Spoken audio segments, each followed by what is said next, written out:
Vamos ahora con las elecciones que se nos viene luego de la disolución del Congreso. Hay incertidumbre, se dice que si podrán o no podrán participar de estos comicios. ¿Quiénes van a pasar con los partidos congresistas pertenecientes al Parlamento que acaba de ser disuelto? ¿Pueden o no pueden postular personajes como Keiko Fujimori o Ollanta Humala? Todas las respuestas en el siguiente informe de Marisol Choquehuanca.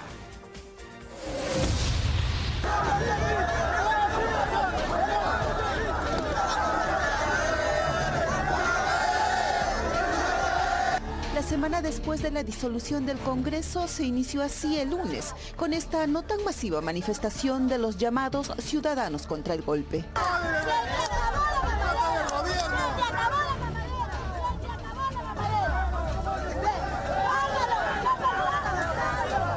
María Elena Moyano y el periodista Jaime Deltaus fueron algunos de los rostros conocidos en una protesta liderada por el hijo de uno de los excongresistas. ¿Tiene algún parentesco usted con el congresista Julio Rosa? Por supuesto, él es mi padre. En realidad la convocatoria se ha hecho previo a los chats mostrados, pero a buena hora. Nosotros hemos invitado a todos los familiares, a todos los trabajadores privados y públicos de todos los partidos. Hay distintos dirigentes de diferentes partidos, algunos que han hablado, los reconozco que vienen del partido aprista, otros que vienen del partido fujimorista.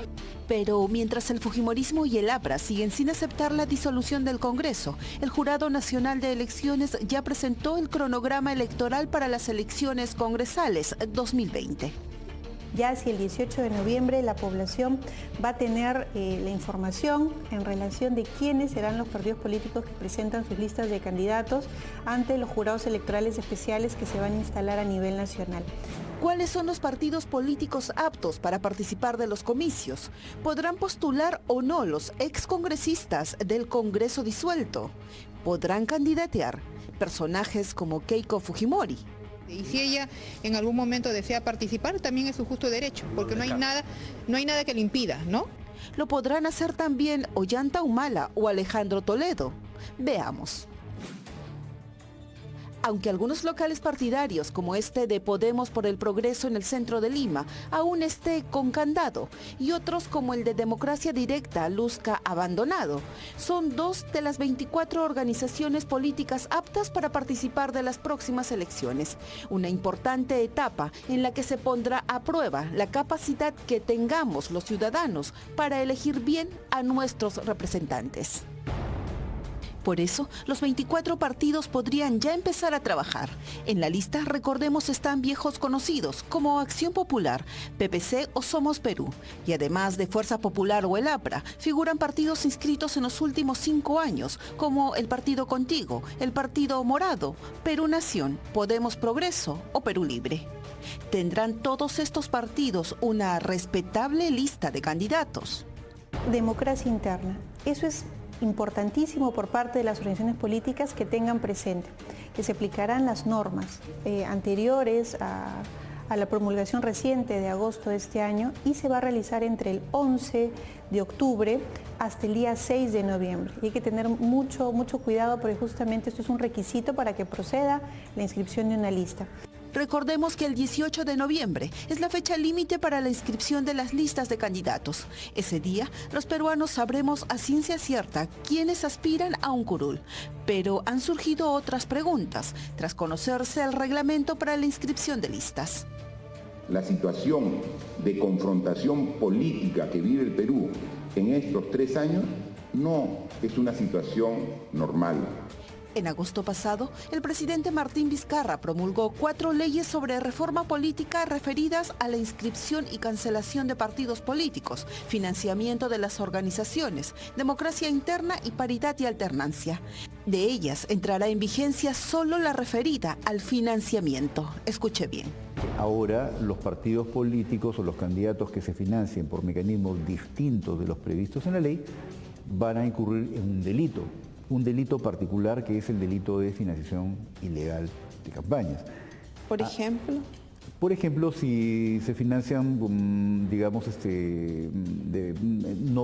reciben recursos que no son bancarizados, ¿no? Las polladas, las anticuchadas, claro, y todos estos recursos que han estado utilizando. Claro, esos mecanismos todavía están previstos como actividades proselitistas, pero tiene que haber un registro de cuáles son las personas que aportan ahí.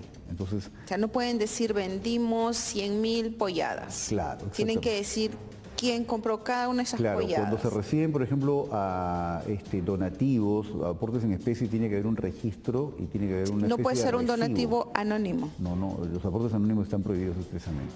Si bien es cierto, no se aplicará para esta elección congresal esta regla del 40% como mínimo de género, que podría haber 40% de mujeres en listas y que se ubiquen de manera alternada en las listas, se ha hecho una invocación expresa a las organizaciones políticas para que justamente propicien la participación de mujeres en estas candidaturas, en estas elecciones al Congreso 2020. Mientras tanto, lo que hemos visto esta semana son partidos políticos como Alianza para el Progreso de César Acuña, expulsando a Marisol Espinosa de su partido, porque, dicen, votó a favor de la suspensión del presidente Martín Vizcarra de sus funciones. Como quiere subirse a la ola simplemente para ganar votación, entonces está utilizando, ¿no? Y se está apegando a Martín Vizcarra. Richard Acuña también ha opinado, César Vázquez también ha opinado, entonces que expulse a todo su partido. El hijo, ¿no es cierto?, del dueño del partido ha sido quien impedía que Del Solar pudiera hacer uso de la palabra en el Congreso para poner la cuestión de confianza. Se han estado ajustando a las decisiones del fujiaprismo. El país entero fue testigo de cómo los congresistas de Alianza para el Progreso actuaron en la línea de Fuerza Popular y el partido aprista, también al votar por el primo del expresidente del Congreso, Pedro Lechea, al Tribunal Constitucional. Pero sigamos. Yo vengo de mi oficina y no tenemos cable. Es lo primero, entonces ¿a quién declaro para que salgan editados? En el Congreso disuelto, luego de que Luz Salgado reclamara por el cable y una señal en vivo, respondió así cuando le preguntaron sobre las elecciones congresales 2020. Eso lo tiene que determinar el partido con sus altas dirigencias y que yo sepa, no sé si han evaluado todas las condiciones porque el jurado también ahí está en un limbo. ¿Con qué reglas vamos a entrar si ya desde ya no se está cumpliendo una primera regla? ¿Pueden los parlamentarios del Congreso disuelto participar de las elecciones del próximo año? Yo personalmente creo que no. La idea de la no reelección, que creo que es una mala idea, dicho sea de paso en términos de las normas, pero es así, lo que trataba era de impedir que un congresista, al término de su mandato, por cualquiera de las razones, prosiga. La idea central de la no reelección es clara aquí en todas partes, no seguir en el cargo. Esa es la idea principal. Los congresistas elegidos en el 2016 no podrían postular en las elecciones congresales del 2021, porque es el periodo consecutivo y lo que está prohibido es la reelección inmediata, para un periodo simultáneo.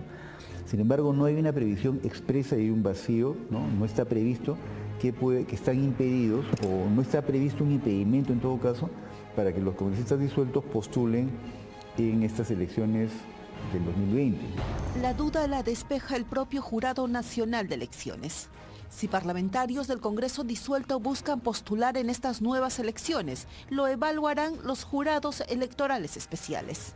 Entonces, todos esos casos concretos van a ser resueltos por los jurados electorales especiales. Si hay alguna apelación, es recién que serán elevados al Jurado Nacional de Elecciones y sobre cada caso concreto es que recién el organismo electoral emite un pronunciamiento. ¿Por qué el órgano electoral no lo afirma o rechaza tajantemente?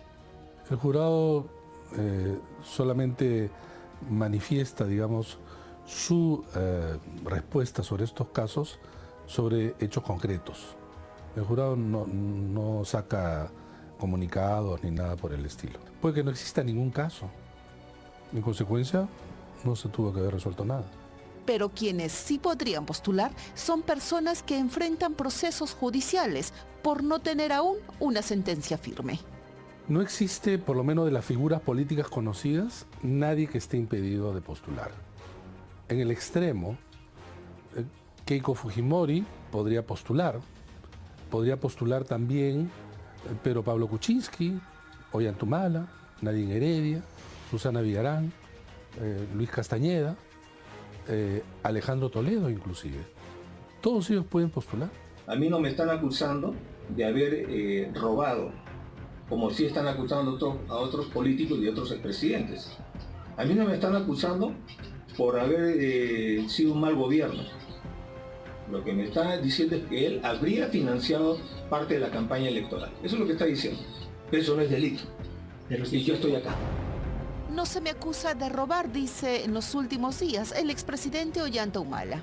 Marcelo Odebrecht afirma haberle entregado $3 millones para su campaña política del 2011 y la fiscalía lo acusa por el delito de lavado de activos. La lideresa de Fuerza Popular Keiko Fujimori postulará al Congreso 2020. Esto dijo el fujimorista Rolando Reategui. Podría ella aportar muchas cosas, porque tener una mayoría muy grande a tener una minoría es distinto. No son situaciones hipotéticas, ¿no? Porque uno pudiera querer, pero la que va a decidir al final es ella, ¿no? Para quienes tienen procesos judiciales, alcanzar la inmunidad si son elegidos congresistas no suena nada mal. Pueden hacer campaña por ella sale elegida, es más, ayuda probablemente a elevar el número de votos para su partido. Y si sale elegida, ahí nada más se termina la prisión preventiva, entiendo que es en abril. El Congreso se instalará aproximadamente en marzo, quizá mediados de marzo, y por lo tanto asumirá su cargo. No tiene por qué no hacerlo. Y el proceso judicial en su contra continúa. Continúa, sí. Pero es inmune, goza ya de inmunidad. Goza ya de inmunidad, por supuesto. ¿Votaría usted por una persona que tiene juicios por delitos de corrupción? Quienes sí están impedidos de postular son personas con sentencia emitida. Que una persona esté en prisión ha perdido su condición de ciudadano en tanto tenga ya una sentencia emitida.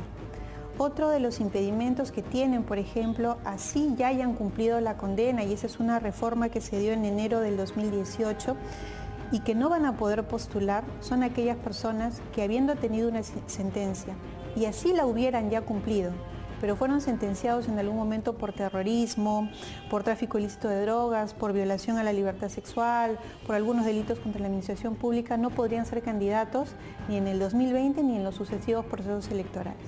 Falta poco más de un mes para la presentación de las solicitudes de inscripción de las listas de candidatos al Congreso. Recordemos elegir bien informados para lograr que nuestro país no se detenga.